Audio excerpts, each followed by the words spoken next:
नमस्कार दोस्तों, स्वागत है आपके अपने YouTube चैनल में। दोस्तों, आज हम बात करने वाले हैं उत्तर प्रदेश के इतिहास के बारे में। देखिए, उसके इतिहास से जानने से पहले मैं बात करूं इसकी स्थापना दिवस। इसकी स्थापना जो है 24 जनवरी 1950 में हुई थी। अब की बार उत्तर प्रदेश 24 जनवरी 2022 में अपना 73वां स्थापना दिवस के रूप में मनाया। चलिए हम आपके बीच में उत्तर प्रदेश के इतिहास का स्लाइड के माध्यम में विस्तार वर्णन करते हैं। देखिए, उत्तर प्रदेश के इतिहास के बारे में अगर जाने तो उत्तर प्रदेश जो है भारत का सबसे अधिक आबादी वाला राज्य है और क्षेत्रफल की दृष्टि से देखें तो ये चौथा सबसे बड़ा राज्य है। ये देश के उत्तर भाग में स्थित है। उत्तर प्रदेश का इतिहास वैदिक युग में महर्षि देश या मध्य देश के रूप में मान्यता प्राप्त है। वैदिक काल के कई महान संत जैसे भारद्वाज, गौतम, वशिष्ठ, विश्वामित्र और वाल्मीकि ने इस राज्य में अपने ज्ञान को अर्जित किया और लोगों को प्रेरित किया। आर्यों की कई पवित्र पुस्तकों की रचना भी यहाँ की गई थी। भारत के दो महान महाकाव्य जैसे रामायण और महाभारत उत्तर प्रदेश से प्रेरित प्रतीत होते हैं। 6ठी शताब्दी ईसा पूर्व में उत्तर प्रदेश दो नए धर्म, जैन धर्म और बौद्ध धर्म में से जुड़ा था। यह सारनाथ में था, जहां बुद्ध ने अपने पहले उपदेश का प्रचार किया और अपने आदेश की नींव रखी। उत्तर प्रदेश के कई केंद्र जैसे अयोध्या, प्रयाग, वाराणसी और मथुरा आज सिर्फ भारत ही नहीं बल्कि सारी दुनिया के प्रतिष्ठित केंद्र बन चुके हैं। इसी के साथ नेक्स्ट पॉइंट क्या है, मध्यकाल में उत्तर प्रदेश जो है मुस्लिम शासन के अधीन रहा और हिंदू इस्लामी संस्कृतियों के नए संश्लेषण का मार्ग प्रशस्त हुआ। रामानंद और उनके शिष्य कबीर, तुलसी, सूरदास और कई अन्य बुद्धिजीवियों ने हिंदी और अन्य भाषाओं के विकास में योगदान दिया। भारत में ब्रिटिश शासन के दौरान उत्तर प्रदेश में कुछ ग्रुप थे जो अंग्रेजी इक्विटी और समान कानून द्वारा शासित थे। मैं बात करूं 1773 में जो मुगल सम्राट ने बनारस और गाजीपुर जिलों को ईस्ट इंडिया कंपनी को हस्तांतरित कर दिया। ईस्ट इंडिया कंपनी ने कुछ समय के मध्य उत्तर प्रदेश के क्षेत्र का अधिग्रहण किया। नवाबों, ग्वालियर के सिंधियों और गोरखाओं के कब्जे वाले क्षेत्र को शुरू में बंगाल प्रेसिडेंस के भीतर रखा गया था। इसी के साथ नेक्स्ट क्या है, देखिए ये उत्तर प्रदेश का नक्शा है, मानचित्र के रूप में आपको अपनी स्लाइड में दिखा रहा हूँ।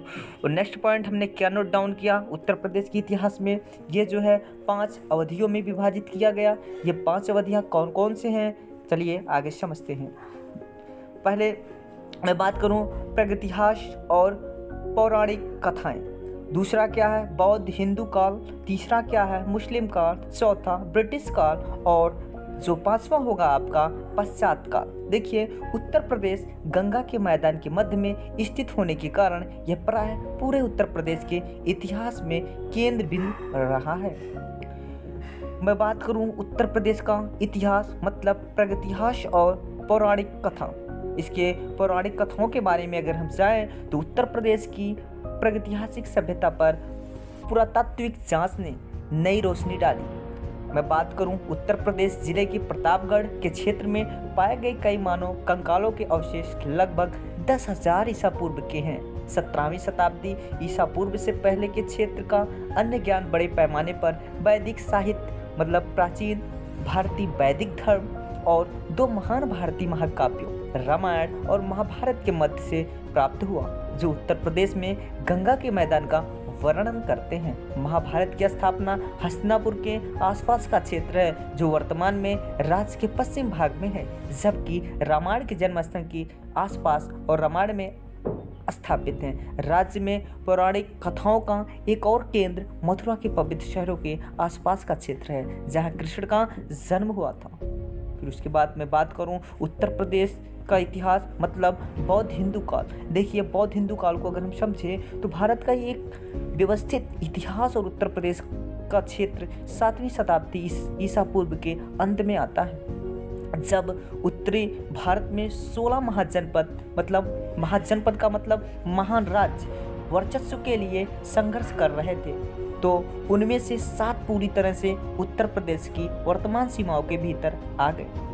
5वीं शताब्दी ईसा पूर्व से 6वीं शताब्दी तक यह क्षेत्र ज़्यादातर राज्य की आधुनिक सीमाओं के बाहर केंद्रित शक्तियों के नियंत्रण में था।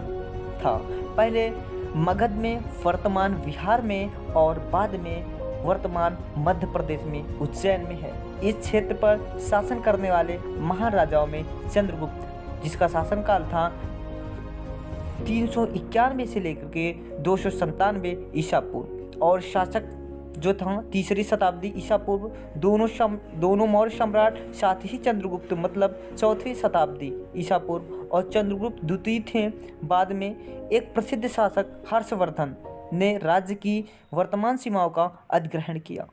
इसी के साथ मेरा नेक्स्ट पॉइंट क्या है, कान्यकुब्ज, जो वर्तमान में कनौज के नाम से जाना जाता है।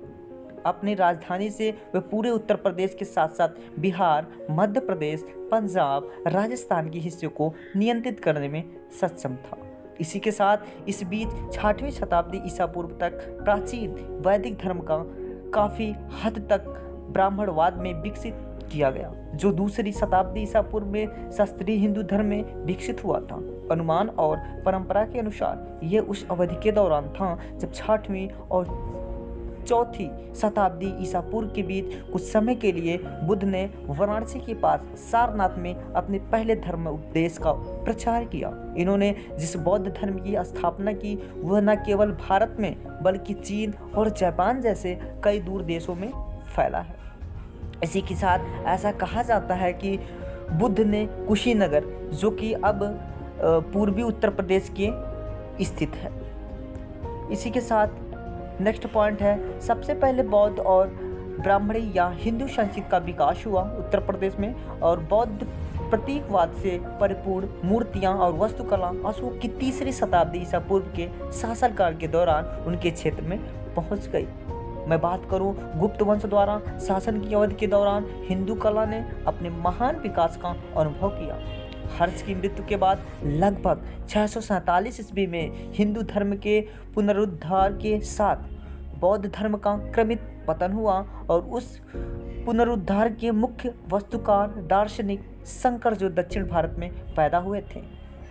और मैं बात करूँ वाराणसी का दौरा किया इन्होंने, और उत्तर प्रदेश के मैदानी इलाकों की यात्रा की, और माना जाता है कि इन्होंने हिमालय में बद्रीनाथ, जो कि अब उत्तराखंड में स्थित है। ठीक, इसी के साथ नेक्स्ट करूँ उत्तर प्रदेश का इतिहास, मतलब मुस्लिम काल। मुस्लिम काल को समझते हैं। हालांकि इस क्षेत्र में मुस्लिम प्रवृत्तियां जो 1000 से लेकर के 1030 ईसा पूर्व की थी। उत्तर भारत का मुस्लिम शासन जो 12वीं शताब्दी के अंतिम दशक तक स्थापित नहीं हुआ था, जब मुमिज़ अल-दीन मोहम्मद इब्न सम, मतलब जो मोहम्मद गोरी के नाम से जाने जाते हैं, उन्हें गदहलों को हराया और अपना शासन स्थापित किया। लगभग 600 ईसा वर्ष तक उत्तर प्रदेश भारत के अधिकांश हिस्सों में एक मुस्लिम वंश या किसी अन्य द्वारा शासित था। उस समय की पहली छमाही के दौरान शासक दिल्ली सल्तनत में सदस्य थे। नेक्स्ट पॉइंट क्या है, 1526 में बाबर ने दिल्ली से सुल्तान इब्राहिम लोदी के साथ मिलकर मुस्लिम राजवंशों में सबसे सफल मुगलों की नींव रखी, जिनका साम्राज्य अब उत्तर प्रदेश में था, जिन्होंने 200 से अधिक वर्षों के लिए उपमहाद्वीप पर राज किया। साम्राज्य की सबसे बड़ी सीमा अकबर, जिसका शासनकाल था 1556 से लेकर के 1605 के तहत आई, जिसने आगरा के पास एक नई राजधानी फतेहपुर सीकरी का निर्माण किया। उनके पोते शाहजहां, मतलब उनका शाहजहां का शासनकाल जो था 1628 से लेकर के 1658 तक आगरा में दुनिया के सबसे बड़ी स्थापत्य उपलब्धियों में से एक ताजमहल का निर्माण किया। शाहजहां ने आगरा के साथ साथ दिल्ली में कई अन्य वास्तुशिल्प महत्वपूर्ण इमारतों का भी निर्माण किया।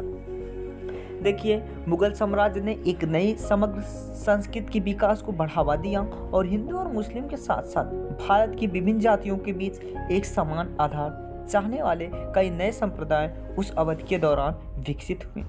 रामानंद एवं ब्राह्मण जो कि हिंदू पुजारी थे, ये दोनों एक व्यक्ति संप्रदाय की स्थापना की जिसने दावा किया कि मोक्ष किसी लिंग या जाति पर निर्भर नहीं था। और कबीर 1440-1518 ईस्वी तक रहे। इन्होंने सभी धर्मों को आवश्यक एकता का प्रचार किया।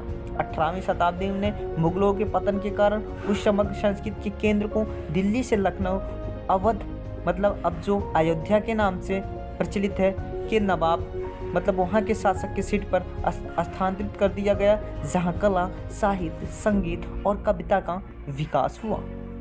अब ब्रिटिश काल की बात करते हैं। उत्तर प्रदेश के इतिहास में ब्रिटिश काल की बात करें, देखिए वर्तमान उत्तर प्रदेश का क्षेत्र धीरे धीरे ईस्ट इंडिया कंपनी, एक ब्रिटिश ट्रेडिंग कंपनी द्वारा 18वीं शताब्दी की अंतिम तिमाही से लेकर के 19वीं शताब्दी के मध्य तक लगभग 75 वर्षों की अवधि में अधिग्रहण कर लिया गया।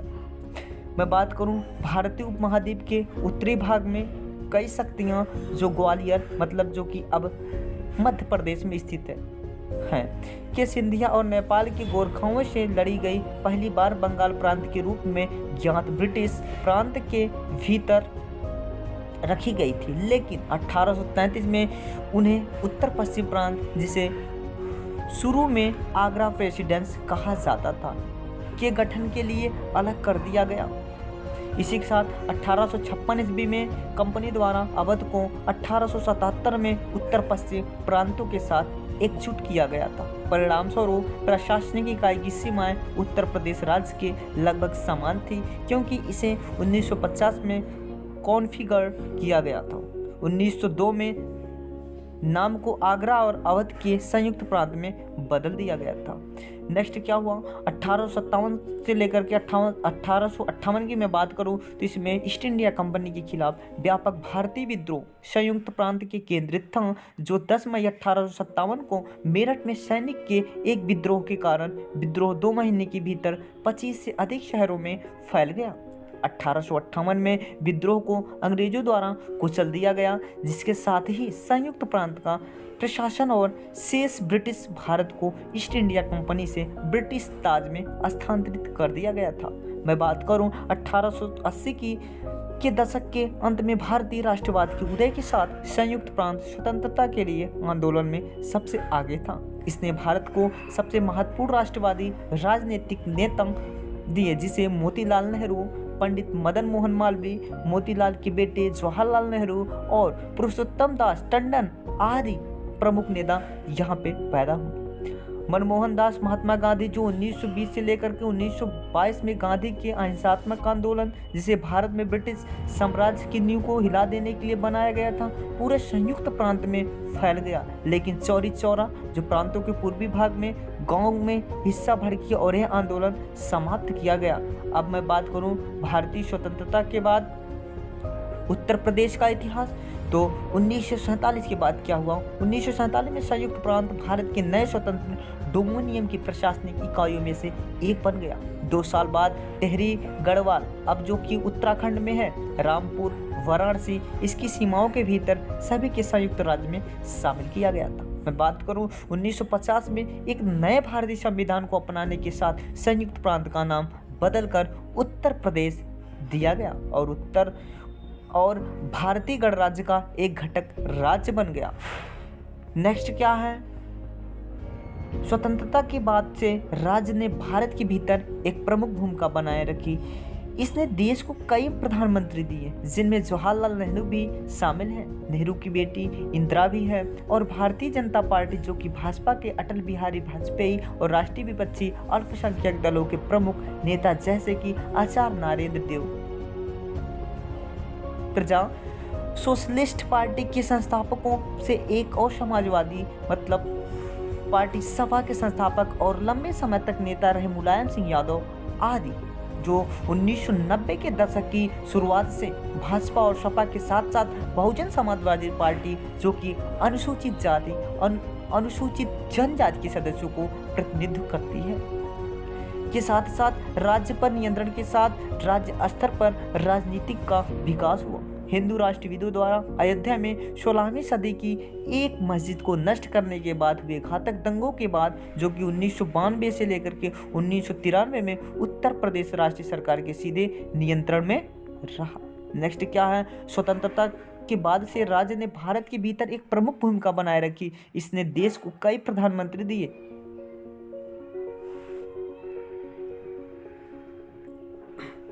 दोस्तों, अब उत्तर प्रदेश का टॉपिक यहीं पे समाप्त होता है। जो इम्पोर्टेंट थे पॉइंट वो आप लोगों के बीच में हमने रख दिया, और ऐसे ही नेक्स्ट वीडियो मेरे अन्य राज्यों के बारे में आपको मिलेगी। मतलब मेरा मानना है कि भारत के जितने भी राज्य हैं सब पे एक छोटा सा डिस्कशन किया जाए।